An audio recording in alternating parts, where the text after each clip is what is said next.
কঠিন বিপদ থেকে রক্ষা পাওয়ার জন্য আল্লাহর কাছেই দোয়া করতে হবে। রাসূল সাল্লাল্লাহু আলাইহি ওয়াসাল্লামও যখনই কোনো কঠিন সমস্যায় পড়তেন তখনই আল্লাহর কাছে একান্তভাবে প্রার্থনা করতেন।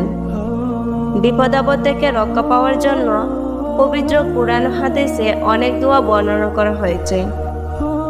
বহু দোয়াই ছোট, সহজে মুখস্থও করা যায়। শরীর সজীব ও প্রাণবন্ত রাখার জন্য যেমন আহারের প্রয়োজন, তেমনি কলব ও রূহকে জীবিত রাখার জন্য পুষ্টির প্রয়োজন। আর রূহ বা কলবের পুষ্টি হলো আল্লাহর জিকির করা। আল্লাহ বলেছেন, সুতরাং তোমরা আমাকেই স্মরণ করো, আমিও তোমাদের স্মরণ করব। আর তোমরা আমার প্রতি কৃতজ্ঞ হও এবং অকৃতজ্ঞ হইও না।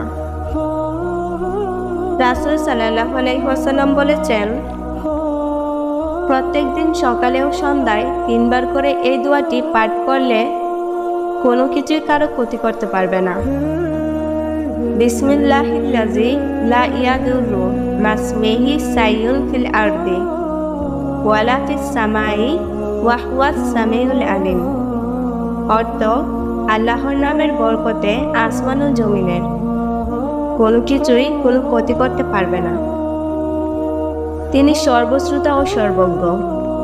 হযরত আবু মুসা আশরাফি রাদিয়াল্লাহু আনহু বলেছেন যে, নবী করিম সাল্লাল্লাহু আলাইহি ওয়াসাল্লাম যখন কোনো গোষ্ঠীর হাতে ক্ষতির আশঙ্কা করতেন তখন বলতেন, আল্লাহুম্মা ইন্না নাজআলুকা ফি নুহুরিহিম ওয়া নাউযু বিকা মিন শুরুরিহিম।